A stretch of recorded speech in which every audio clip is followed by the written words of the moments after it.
So since the DLC was coming out pretty soon for this game, I thought I might as well try it out. Subnautica had always been on my list to play for a while. The idea of a open world survival game set in the water was at the same time very interesting, but also terrifying.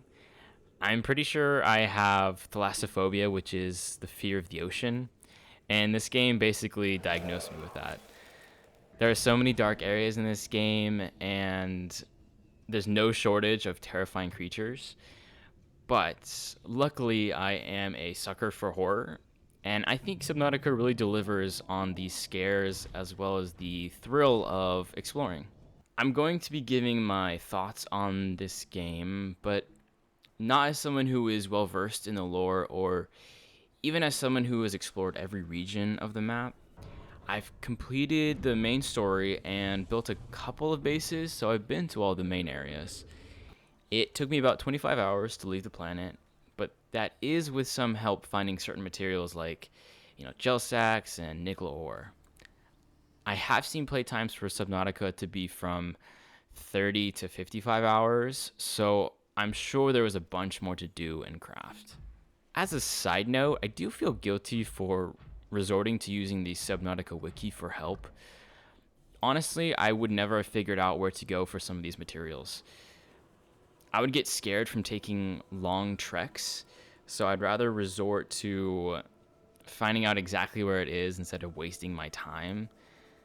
That's not to say that I used it a lot more as a guidance. It's probably more a critique on my playstyle rather than the game itself. It's just that the map was so big that I was incentivized not to do it. It is sad to say that I had already seen the more famous creatures in the game, like the Reaper and the Ghost Leviathan. I had seen many YouTube compilations of the first encounters with these enemies, and they terrified me as well. But even still, even knowing what they look like in those moments, it was still panic inducing. I can't honestly put into words how terrifying the sounds that they make when they become alerted to you. I swear I jumped out of my seat a couple times when they started attacking me.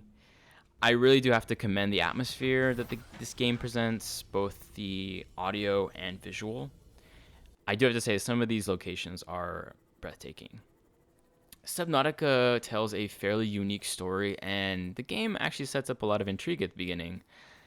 There's not much information about why the Aurora was shot down. I don't know if there's any survivors. We do have someone on the radio talking to us.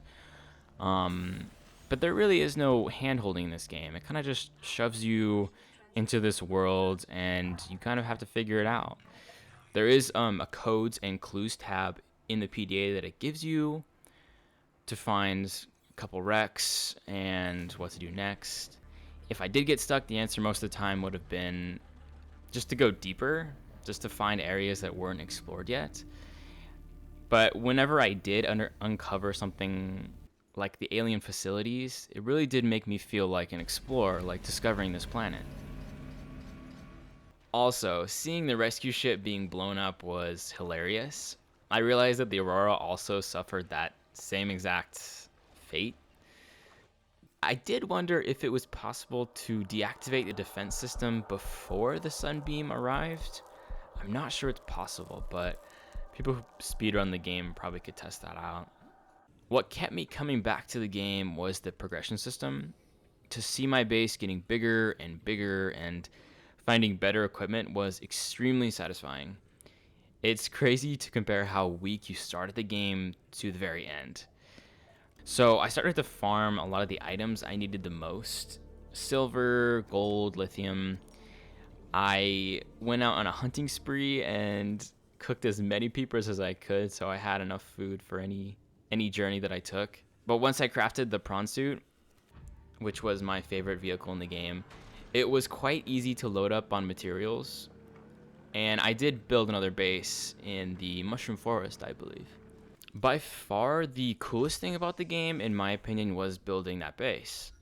The habitat builder tool is incredibly easy and fairly straightforward to use.